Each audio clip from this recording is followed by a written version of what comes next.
We're going to be thinking together this evening about those very first words that we read in John chapter 8 and verse 12 when Jesus says, "I am the light of the world." The nights are closing in. I wonder, did some clever clogs come out with that well-worn line in your house today? Having turned our clocks back an hour, we find ourselves in the darker evenings. Most people don't really like that. Most people far prefer daylight to darkness. And many people don't like the fact that we've reached this part of the year when the clocks have gone back and it got dark terribly early this afternoon or this evening. Most people prefer daylight to darkness. Some of you have to work night shifts occasionally. I'm sure you find ways to get used to that, but I would imagine it's still quite strange to begin what we would call a day's work, but beginning it in the middle of the night, especially if you begin, as you will now, with it already dark outside. Many children don't like total darkness when they go to bed. Many children need a little bit of light at least, either coming in through the doorway or a little night light in their bedrooms. Darkness usually isn't attractive. It can be deceptive. It can be dangerous. Darkness provides cover for bad things to happen. And we use that language of light and dark to describe the world we live in, not just in terms of seasons of the year or daylight hours, but we use it of life in general, don't we? When there's a particularly awful news story, maybe some murder or abuse of some kind in the headlines, it'll often be described as a very dark story. Or the perpetrator of these horrible deeds is described as a very dark character. In a more personal way, when we're going through problems of one kind or another, when perhaps we feel anxious, perhaps there are hard decisions facing us, and we sometimes use the language of being in the dark. We don't know the right way forward. We don't know how a situation is going to turn out. And all of this language, friends, tells us that we sense the need for something or someone beyond, above our dark, messy world who can shine light upon it.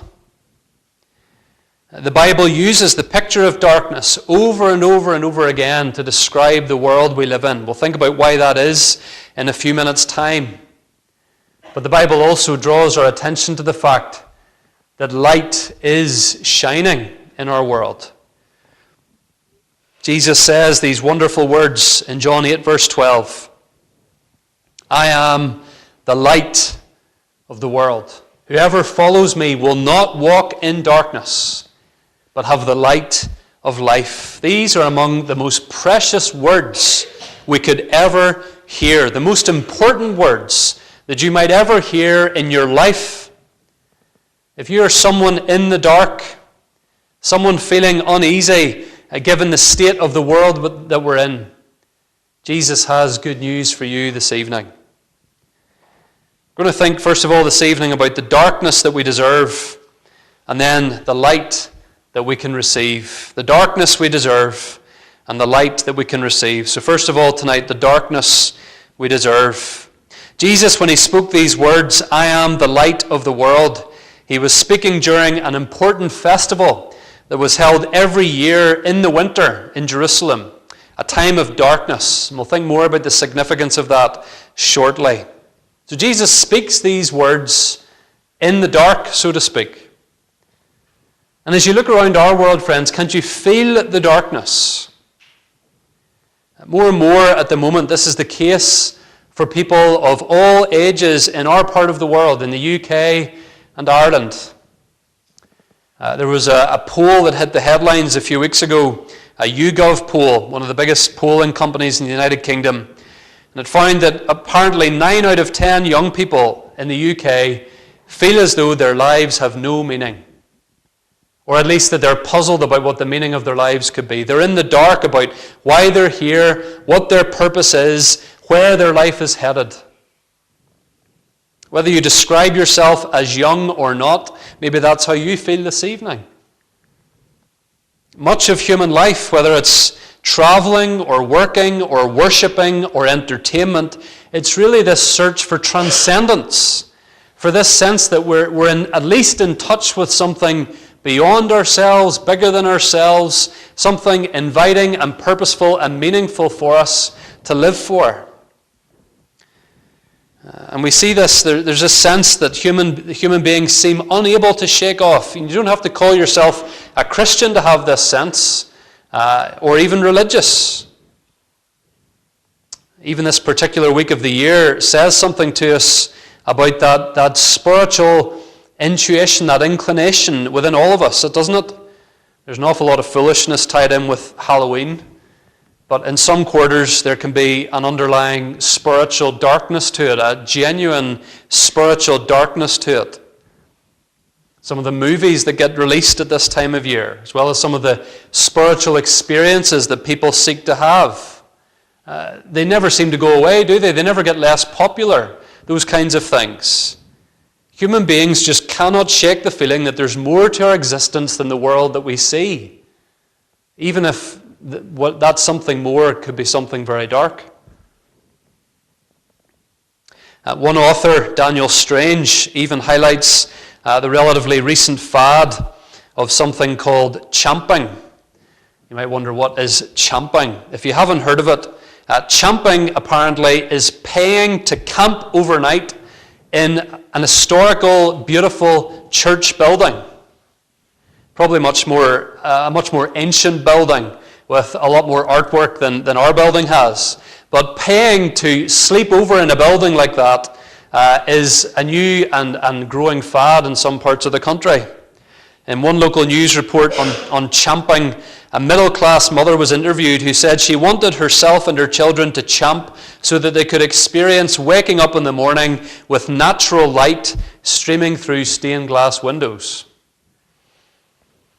Now that might sound incredibly silly to many of us, but whether you're a champer or a lover of sunsets or a lover of great stories about enchanting worlds, or just someone who is already looking forward to the brighter mornings of spring now that we're into the dark days of the autumn and winter, part of what makes us human is this desire for transcendence, for purpose, for light being shed on the darkness of our world.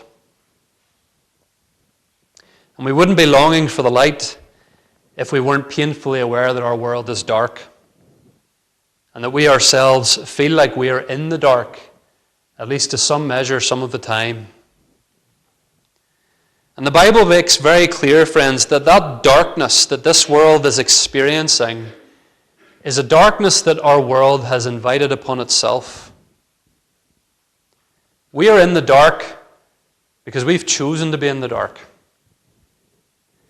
The Apostle Paul, who has written many of the books of the New Testament, guided and directed by God, the Holy Spirit, Paul says in Romans chapter 1, verse 21, although they knew God, and he's speaking here about sinful men and women in general, he says, although they knew God, they did not honor him as God or give thanks to him, but they became futile in their thinking, and their foolish hearts were darkened. What Paul is saying is, there, friends, is that all human beings, whether you've ever set foot in a church or not, whether you've ever heard a sermon preached, whether you've opened a Bible or not, all of us do know that God exists. I don't need to persuade you of that. I don't need to convince you of that. That is a settled reality, a conviction in the hearts of every man, woman, and child. We can deny it, we can pretend it's not true, but we know in our hearts that it is true. And that's what he means when he says they knew God. They knew that he existed. Yet they did not honor him as God. We didn't seek God.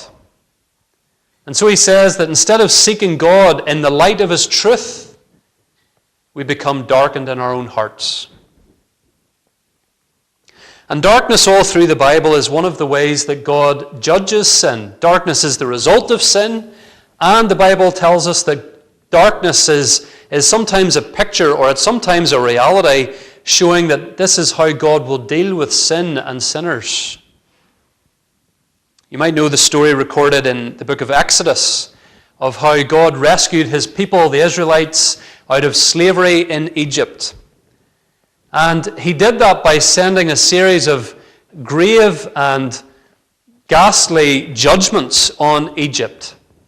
He caused the Egyptian people to suffer for the sin of abusing his people.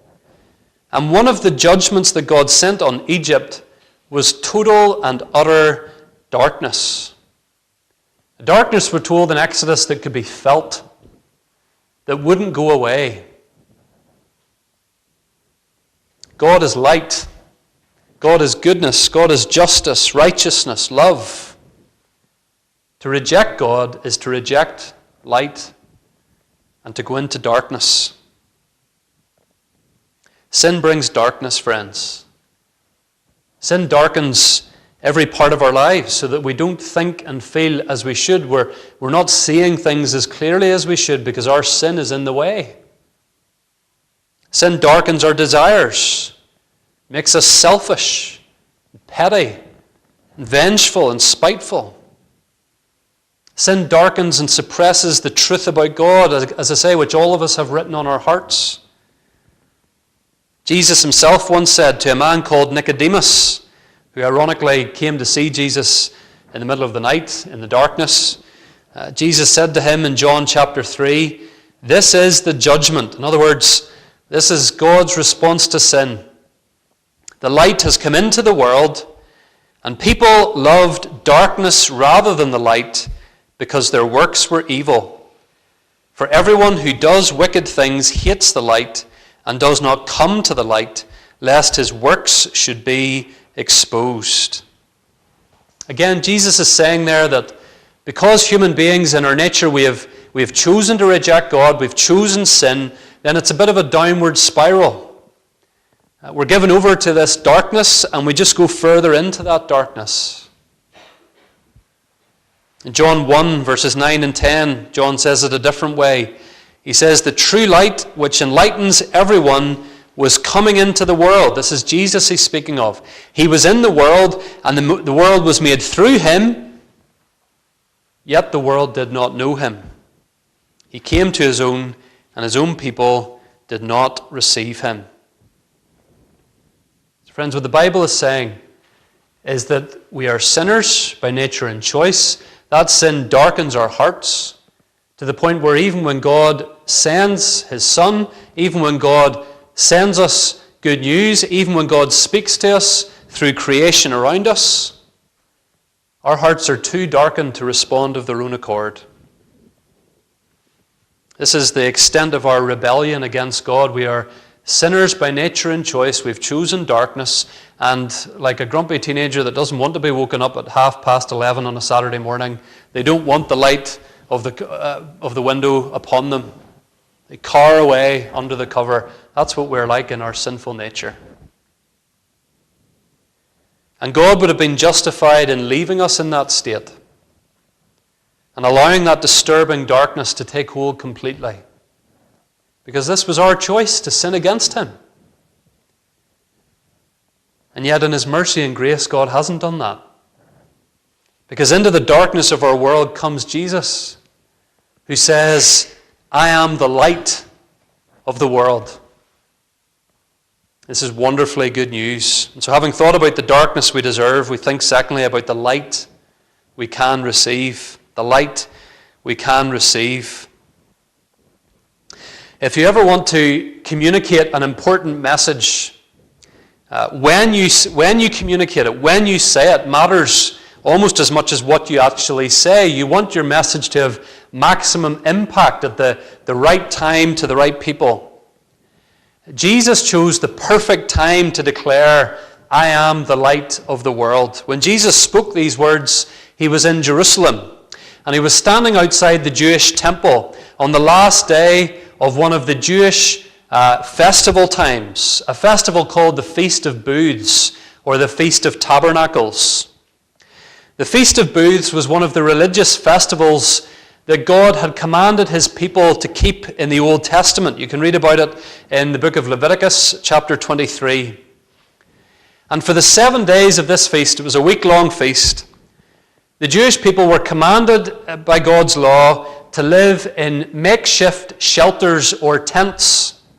And they would set these up. Many of them, most people lived in little homes with flat roofs, and so they would set up their little temporary accommodation on the roof.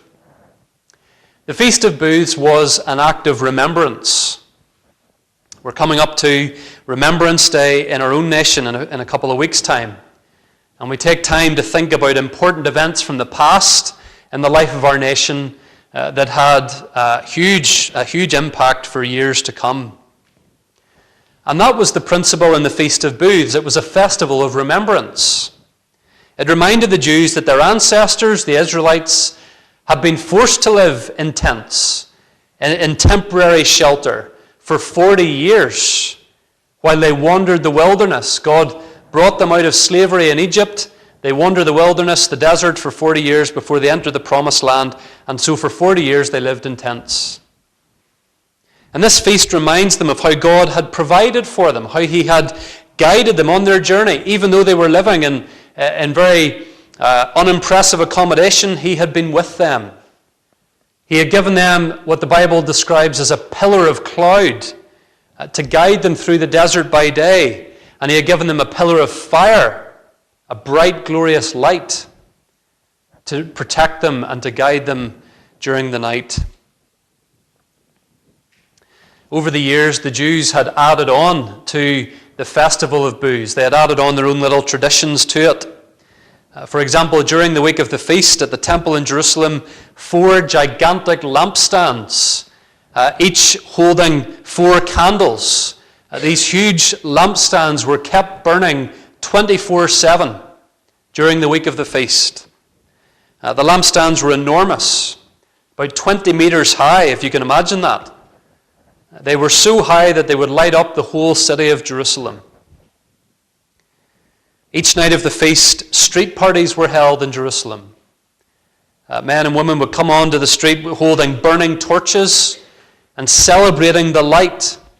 And the light in Jerusalem would be seen for miles around. John 7, verse 37, tells us that it's on the last day of the feast, as Jesus stands in the temple courts, where these great lights are beginning to die out. It's there and then that Jesus declares these words, "I am the light of the world." And that would have stunned the people who heard it. As impressive as those temple lights were, they were limited. They were only for a week. They were only for Jerusalem. Jesus says, "I'm not just the light of Jerusalem or of the Jews. I'm the light of the world."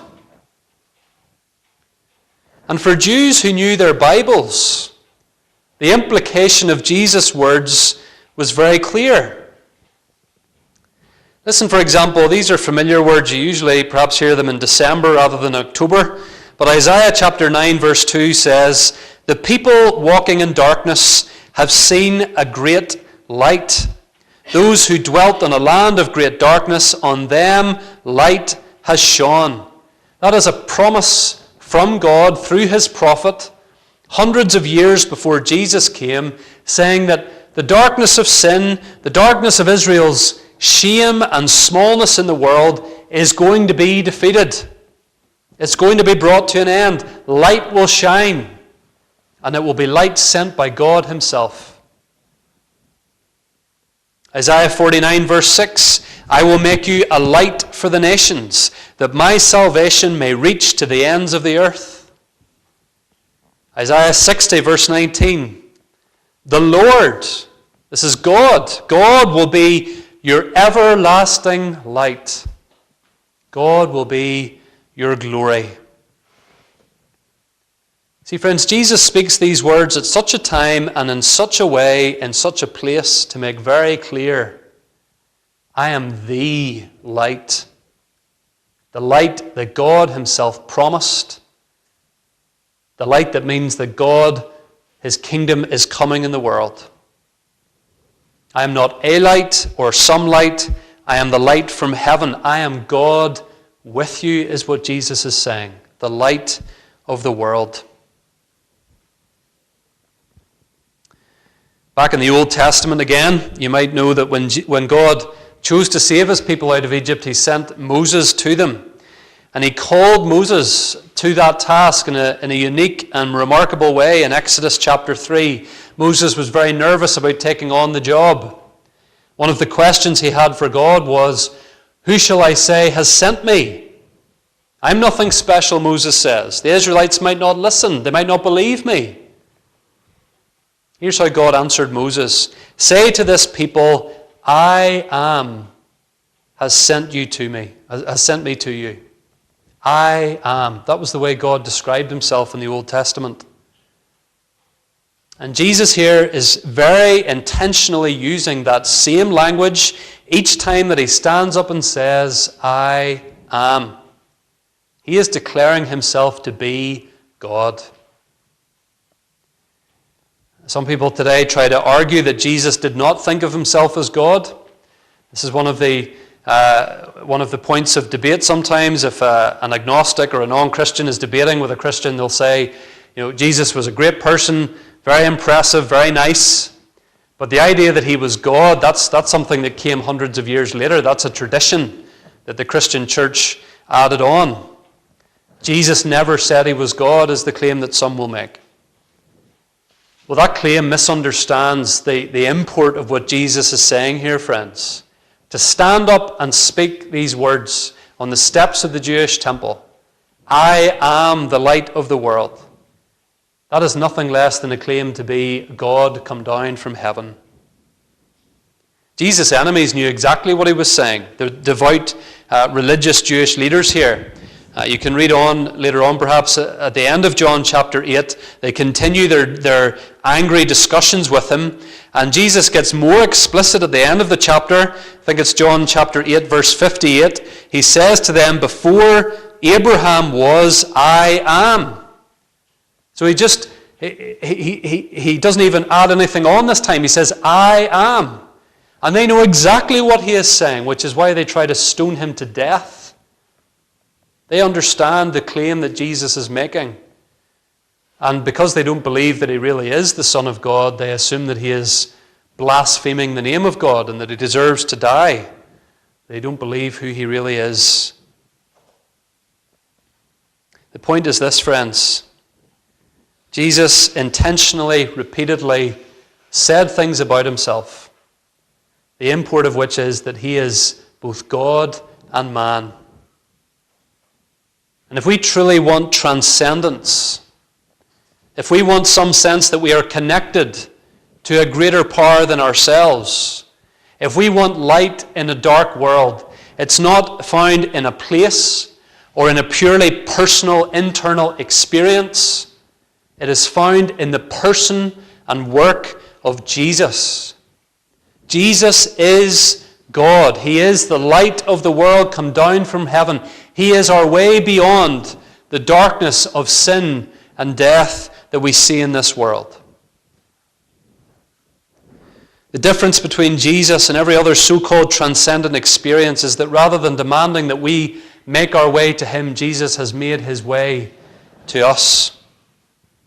He doesn't stay at a distance and say that by this religion or this meditation or journeying through the self or doing penance or whatever it may be, that we will get to some transcendent experience. Rather, Jesus has come to us.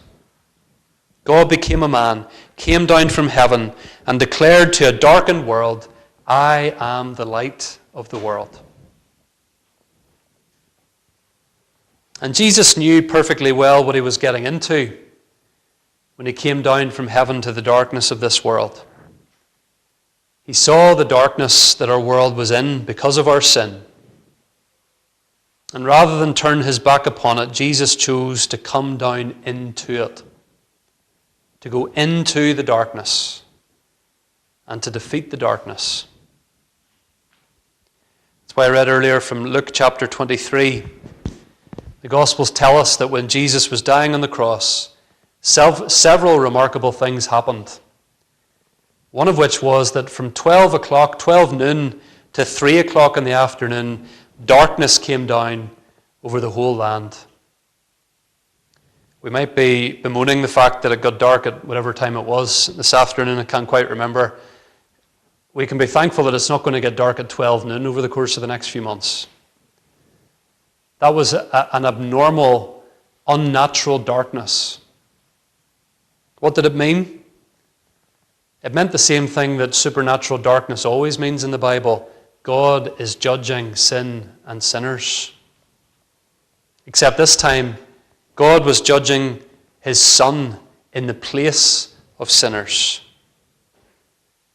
Jesus on the cross, friends, went into the depths of what the Bible calls outer darkness. On the cross, Jesus had the full force of God's punishment on sin placed upon himself. And yet, having gone into it and died, Jesus came out of it and rose again and defeated it. That's why John says in the introduction to his gospel, the light shines in the darkness, and the darkness has not overcome it. And so the question for you to consider this evening is, are you in the light of Jesus Christ, or are you in the darkness of your sin? Are you headed for light, for that glorious eternal light in the presence of God? Or are you headed for the worst and most awful, unending darkness forever? The Bible describes the eternal punishment that sinners receive after this life. The Bible describes it, Jesus describes it as a place of outer darkness, better known as hell. Jesus says, whoever follows me will not walk in darkness, but will have the light of life. What he means there is that we're going to start turning away from those things that have darkened our lives. We're going to start turning away from those sins that are heinous and black and dark in God's sight, and we will walk in the life that Christ gives to us. And ahead of us will be an eternity of light instead of an eternity of punishing darkness. When he says as well, Jesus says that whoever follows me will have the light of life, he means life to the full. Not just healthy physical life, but that spiritual life, that transcendence, if you want to put it that way, that purpose, that joy, that peace that the human heart longs for. When you're in darkness, you're still alive, but you don't have life to the full. Think about this in very practical ways. Maybe when Storm Amy came a few weeks ago, you lost power in your house. And unless you had your phone handy, which to be fair, most of us do 99% of the time, but imagine you hadn't had your phone handy with its torch, then you still have life, you're still alive, but you're stumbling around, aren't you? You could do yourself damage, tripping over things you wouldn't ordinarily trip over, because your life has been limited by the darkness. And the great deception, friends, of our Western, capitalistic, secularistic, individualistic culture, the great deception of our culture is that it tries to tell us that we can have life to the full here and now. That all you need is another streaming subscription, or all you need is another half-term holiday deal, or a new job, or a new car, or a new relationship, or new whatever. And you'll have life to the full. Now, some of those things might not be bad in and of themselves, but none of them can deal with the darkness of your sin. Sin is not life-giving, it's life-sapping. Doubt drains you of life.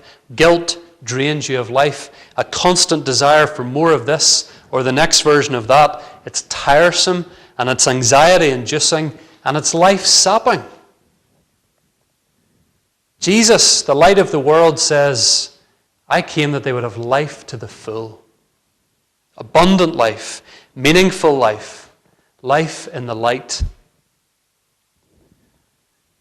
And to prove his point again, if you want to read a little bit further on in chapter 9 of John's Gospel, Jesus literally opens the eyes of a man born blind. One Old Testament prophecy, again, several hundred years before Jesus walked the earth, in Isaiah 42 says, I will give you as a covenant for the people, a light for the nations, to open the eyes of the blind. And friends, what Jesus did physically for some people during his life on earth, he does spiritually for millions of people today in the world. He opens the eyes of your heart to see who he really is, to see your sin for what it really is, and to see the life that he can give. Is that what you need this evening? If today you're trusting in this light, yes, you'll pass through dark times, times of difficulty and sorrow and pain. Nowhere does the Bible say that we'll be spared that if we're following Jesus. But you'll never be left in that outer darkness of judgment and death. The more time we spend in the darkness, the more thankful we are for the light. That's why in these darkest weeks of the year that we've entered into, we tend to fill our streets and our towns and our homes with as much light as we possibly can. Perhaps today you're suffering through a dark valley, illness, physical or mental, anxiety, grief, a lack of purpose, a lack of hope. Could it be, friends, that God has allowed that to happen so that you would better appreciate the light of life offered to you in Jesus Christ? To receive that light, repent of sin, turn unto Christ, believe him when he says, I am the light of the world. Whoever follows me will not walk in darkness, but will have the light of life. Amen.